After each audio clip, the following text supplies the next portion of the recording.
Assalamualaikum warahmatullahi wabarakatuh.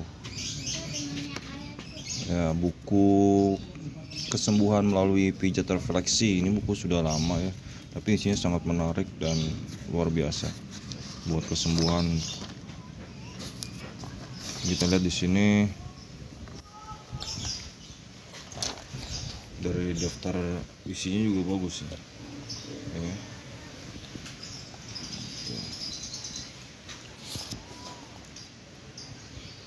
Nah, sekarang sebelum kita masuk lebih jauh tentang pengobatan refleksi, ini kita perlu tahu apa artinya titik akupuntur. Nah, titik akupuntur adalah bagian yang sangat penting dalam tubuh manusia, walaupun titik itu tidak terlihat oleh mata kita. Namun titik itu adalah titik yang sangat menentukan mati hidupnya seseorang. Nah, dengan cara ditekan, dipijat, digosok, dibakar, dan ditusuk, titik itu akan menghasilkan pengobatan dan kesembuhan. Nah, ini pengertian titik akupuntur. Gambarnya. Nah, ini penting juga tentang manusia adalah alam kecil. Ilmu kedokteran timur semacam ini berasal dari filsafat yang mengatakan bahwa tubuh manusia adalah alam yang kecil. Oleh karena itu, manusia dan semesta alam seharusnya menjadi satu, sebagaimana kondisi semesta alam tidak selalu cerah dan ceria sepanjang tahun. Ada hari berawan dan hari hujan. Demikian juga tubuh manusia ada waktu sehatnya dan ada waktu sakitnya, seperti semesta alam ada perubahan cuacanya. Demikian pula tubuh manusia juga ada perubahan udaranya, umpamanya masuk angin. Nah, Disebut mikrokosmos, makrokosmos. Jadi besar dan kecil. Gitu ya. Masya Allah, luar biasa.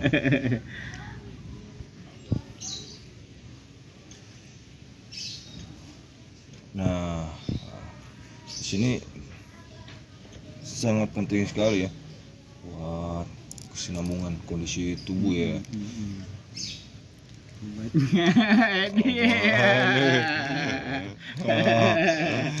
Ya, sekedar selingan.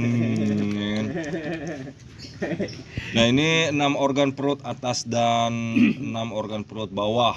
Nah, menurut ilmu kedokteran timur, ilmu kedokteran timur ini menyatakan bahwa organ tubuh manusia dibagi 6. Organ tubuh perut bagian atas dan 6 perut bagian bawah ya. Jadi perut bagian atas 6 ya, 6 bagian bawah atas dan 6 bagian bawah. 6 organ perut atas adalah, nah ini yang perlu kita ketahui nih, 6 organ perut atas adalah liver, jantung, pankreas ya, dibaca dulu, paru-paru, ginjal, pembungkus jantung. Nah, 6 organ perut bawah adalah empedu, usus kecil ya, lambung, usus besar, kandung kencing, sama sanciau. Itu dibacanya R. Dore. Ya kan?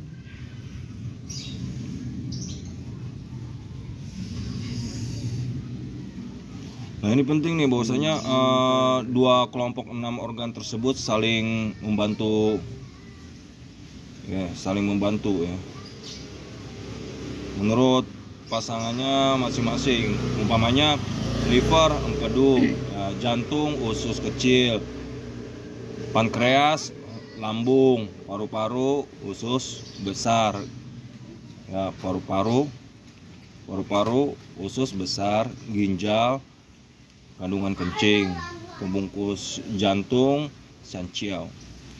Yang disebut dengan pembungkus jantung adalah bahwa dahulu manusia mengira jantung adalah tempat sumber kehidupan Demikian ya, demikian vitalnya. Tentu ada pendungnya, yaitu yang disebut pembungkus jantung. Nah, ini yang kita sering keliru ya dari dulu ya.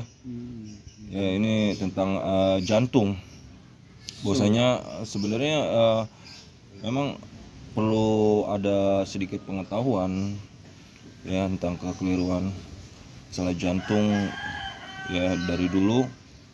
Nah, ini kita bawakan sumbernya langsung dari buku ya. Organ bagian dalam. Nah, IPD ya. Ya, sedikit. Dibaca So. Nah, dokter. Nah, Sancio artinya 3 sumber hangat. Nah, tentunya tadi bertanya-tanya apa itu Sancio? Sancio itu artinya 3 sumber hangat. Selama manusia masih bernyawa, sumber pertama dari kepala sampai hati jantung disebut Sancio. Artinya ciao itu atas dari hati sampai pusar disebut Chong Ciao. Song Xiao ya. Kalau orang Cina bilangnya Song Xiao. Ciao tengah ya, ciao tengah dari pusar sampai tubuh bagian bawah disebut Xia Ciao, artinya ciao bawah. Masing-masing harus menjaga kehangatannya masing-masing. Pengertian demikian berdasarkan filsafat bahwa manusia adalah alam kecil. Mikro ya. Iya, jadi Sang Xiao itu langit. Chong Xiao itu manusia dan Xiao Xiao itu bumi. Nah, langit, manusia, bumi. Wah. Ini perlu pembahasan lebih dalam. Iya, mikro, kosmos, ya kan? Iya. Ini siu. Nah, aliran tenaganya adalah meridian.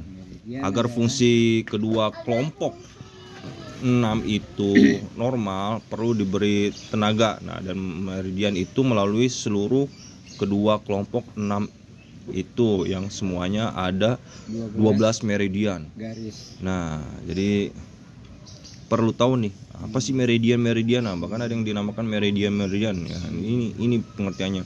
Selain itu, tenaga itu juga melalui 2 meridian besar. Yang satu ada di depan tubuh dan yang satu lagi ada di belakang tubuh. 2 meridian itu disebut meridian Ren dan meridian Tu.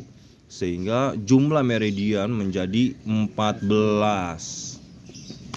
Nah, bila meridian itu lancar jalannya, berarti tubuh manusia sehat. Sebaiknya bila jalannya meridian tidak lancar, berarti akan mengganggu organ dari 2 kelompok 6 itu, sehingga tubuh manusia menjadi sakit. Nah, di sini letak titik akupuntur, yaitu di atas 14 meridian itu. Jumlah titik akupuntur itu semuanya 365. Nah, nih. Ini ya. 365 buah titik, bukan kun kita. Nah, bila tubuh manusia sakit, penyakit itu akan mempengaruhi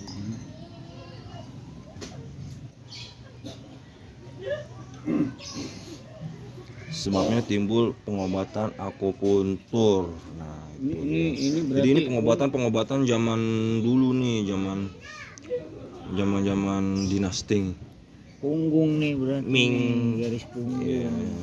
Ya kan, ini kan. Iya. Atau pengobatan tradisional ya kalau zaman sekarang. Kegunaan pengobatan titik akupuntur menurut ilmu kedokteran timur, timbulnya penyakit disebabkan oleh 3 unsur. Nah, ini penting banget nih. Timbulnya penyakit disebabkan oleh 3 unsur.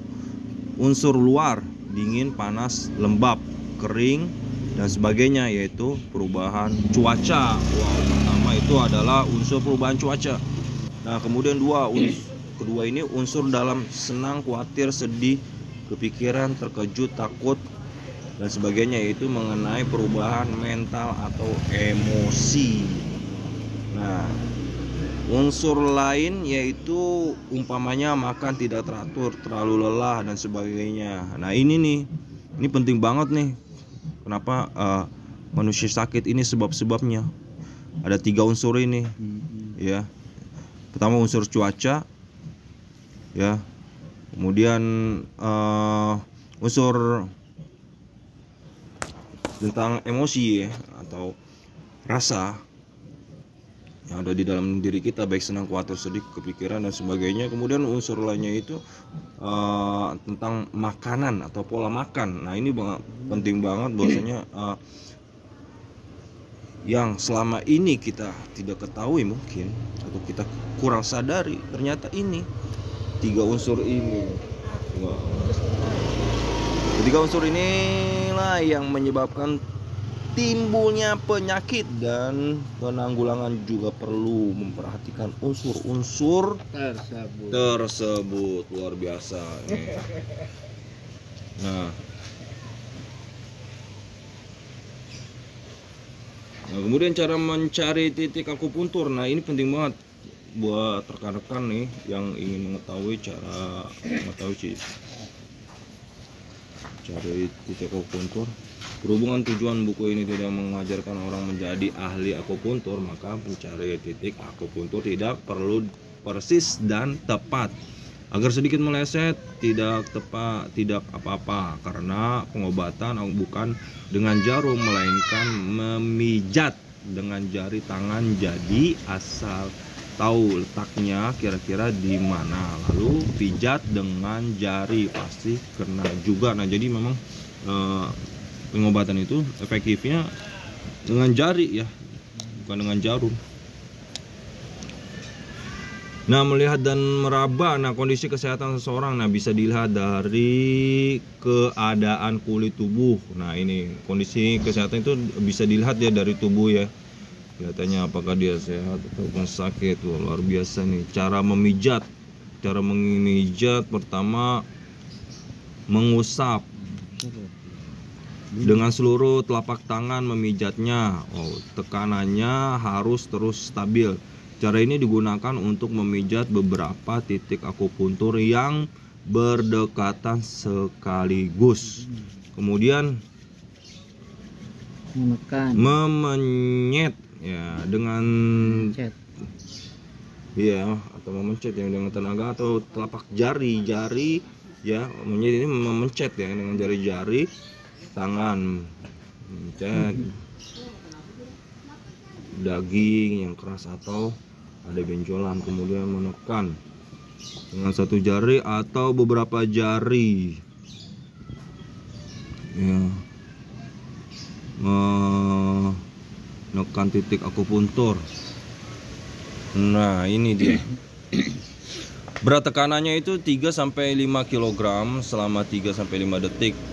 Nah jadi ini ya yang perlu diperhatikan, ya, 3-5 detik, jangan kelamaan juga. Nah ulangi 3-5 kali sampai si penderita merasa enak. Waktu menekan dengan jari-jarinya boleh diputar-putar. Nah ini penting banget nih. Jadi ukurannya 3-5. Dalam set tekanan dibagi 2 bagian. Tekanan pertama ringan, kemudian tekanan keras. Gerakan kedua, tekanan itu harus menyambung, tidak boleh putus berhenti. Nah ini nih, jadi tidak langsung nekan keras nih kalau mijit. Kalau mijit itu harus tekanan ringan. Nah, tekanan ringan dulu, kemudian tekanan keras. Nah kadang ada yang langsung tekanan keras. Wah ini bikin si penderita makin kesakitan juga nih. Kemudian 4, menggetarkan. Nah, dengan telapak tangan atau dengan jari tangan sambil memijat, sambil menggetarkan. Cara ini baik untuk mengobati titik yang kebal rasa. Wow. Nah ini yang memang ada beberapa pasien yang kebal rasa, ya. Ini harus dengan menggetarkan. Perut kenyang, suhu badan terlalu panas, infeksi akut, nah dan penyakit menular. Jangan dulu melakukan pemijatan. Nah, penyakit penular ternyata memang tidak boleh, ya, untuk dipijat. Nah, posisi benar nih, ini posisinya nih ya. Kita lihat posisi benar memijat nih. Kemudian tidak benarnya seperti ini nih. Nah, ini tidak benar juga memijat seperti ini nih. Lihat tumpuan jempolnya seperti ini. Kemudian di sini dengan timbangan mengetahui tekanan pijat. Nah, gini seperti ini timbangan. Oh, gitu. Atau mungkin bisa dirasa-rasa ya. Nah, kemudian di sini kita dengan telapak bawah memijat secara memutar untuk punggung hingga pinggang. Nah, ini nih kalau kita pijat punggung nih seperti ini nih. Ini contoh gambarannya. Luar biasa. Nah, untuk bahu, nah ini untuk bahu nih, untuk bahu. Nah, ini bahu ya. Untuk bahu, punggung dan lambung dengan dua telapak tangan. Nah, punggung, lambung nih pakai gunakan dua telapak tangan. Kalau tadi ini satu tangan, nah ini dua tangan. Nah, kemudian, nah ini dengan 4 jari. Nah, ini kalau ini dengan 4 jari nih. Secara memutar untuk punggung leher. Nah, ini untuk punggung leher dengan 4 jari. Kemudian dengan tangan menggetarkan ya, dengan tangan menggetarkan. Kemudian untuk leher dengan 4 jari. Nah, untuk leher dengan 4 jari ini penting banget nih, untuk leher dengan 4 jari. Nah, ini yang perlu kita ketahui nih tentang pengobatan kebakaran.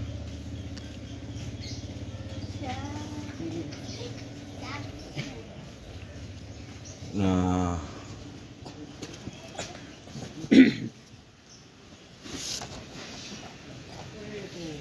posisi pijat. Nah, ini paling penting nih, posisi pijat. Nah, posisi pijat bagi yang memijat dan yang dipijat sangat penting karena posisi itu akan mempengaruhi ketepatan menemukan letak titik dan khasiat kesembuhannya. Yang dipijat sebaiknya mengendorkan ikat pinggang dan kainnya agar tubuhnya bisa rileks. Nah, jadi perlu rileks dengan mengendorkan ikat pinggang atau misalnya celananya kesempitan.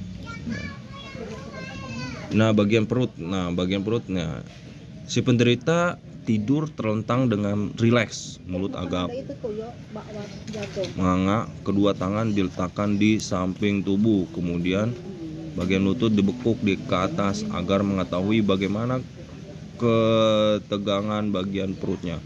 Yang memijat menjaga keseimbangan kakinya dengan bertekuk satu lutut dan tubuhnya agar condong ke depan dengan lengannya yang lurus memijat. Kemudian bagian leher, si penderita tidur miring, yang memijat dengan satu tangan menahan kestabilan, tangan lainnya memijat. Bagian punggung, nah si penderita tidur terlungkup dengan bantal menahan dada, yang memijat dengan bertekuk satu lutut sambil menjaga keseimbangan, kemudian dengan lengan lurus memijat. Bagian punggung pinggang, posisi tubuh memijat harus ikut berpindah sesuai letak titik, jangan hanya tangannya saja yang pindah. Bagian kaki, si penderita tidur terlentang atau terlungkup, yang memijat bertekuk satu lutut atau dengan duduk untuk memijat. Nah, kita lihat di sini contoh gambarnya ya, seperti apa. Nah, ini bagian perut. Nah, kalau bagian perut mijatnya seperti ini. Ini yang dipijat. Kemudian ini yang bagian leher seperti ini. Nah, ini bagian punggung. Nah, bagian punggung seperti ini. Cara memijatnya. Kemudian bagian ya, posisi ini yang posisi yang salah nih. Posisi salah.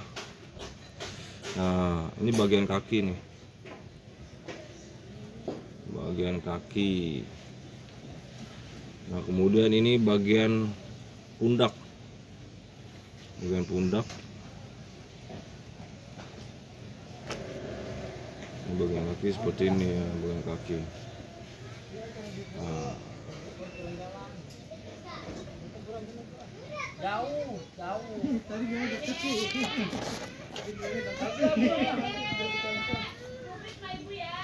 nah ini alat-alat pembantu pijat. Wow, luar biasa ya.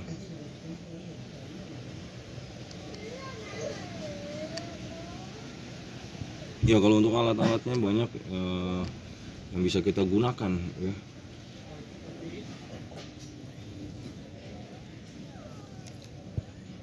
Ya baik dari rumah atau luar rumah ya, bisa menggunakan jarum, batu, kayu ya. Bahkan tusuk gigi pun bisa, es batu juga bisa, biji salak juga bisa ya. Kalau kita lihat di sini banyak sekali alat-alat yang bisa kita gunakan untuk memijat. Nah ini beras nih, kalau kita lihat nih, kalau pakai beras nih kayak gini nih, seperti ini nih. Nah ini tusuk gigi nih alat-alatnya.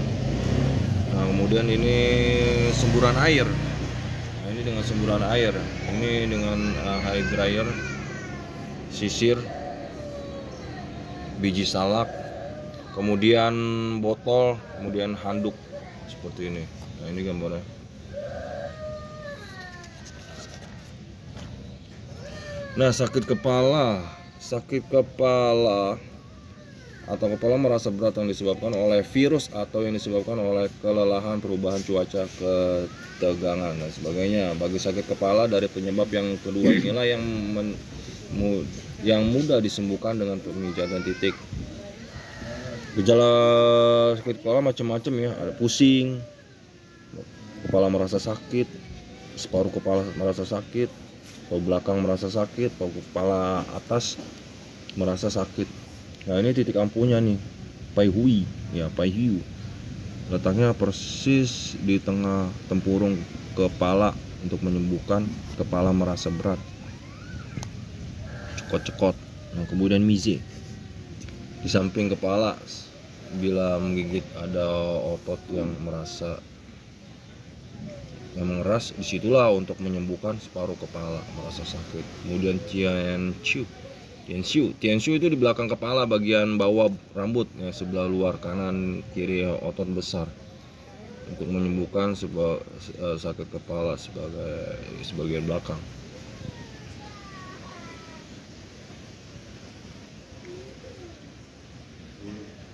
Nah, ini langsung kita lihat prakteknya di gambar seperti ini nih, review ya. Nah ini nih tempurung nih di sini, kemudian di sini nih leher. Nah sini nih juga cie.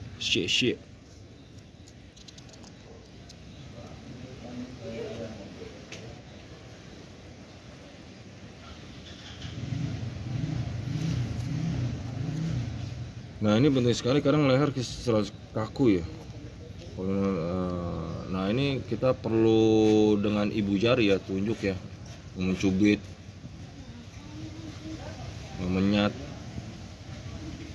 dari sekitar belakang kuping sampai leher depan, dari arah ke bawah, kemudian dengan pelan-pelan kepalanya dicondongkan ke belakang. Ini mantap ini, pusing kepala. Nah pusing yang disebut pusing kepala di sini adalah apabila mendadak bangkit dari duduk, kepala merasa pening atau sekitar seolah-olah berputar. Bayangan pusing kepala dikarenakan alang stabilan dan dalam kuping kehilangan keseimbangan. Kebanyakan di sekitar kuping. Titik ampuh. Titik ampuhnya di belakang kuping, ada tulang berbentuk V. Kemudian di bawah kuping, di cekungan rahang bawah. Kemudian di perbatasan rambut belakang bawah, di sisi luar otot kepala. Kemudian di cekungan mata kaki luar bagian depan. Nah ini caranya. Ya baik, terima kasih sudah mengikuti. Inilah sekilas tentang pengobatan akupuntur atau pijat refleksi tanpa jarum menggunakan jari. Baik. Sampai ketemu, mudah-mudahan sangat bermanfaat ya dan bisa dipraktekkan secara tradisional. ya. Baik, terima kasih. Assalamualaikum warahmatullahi wabarakatuh.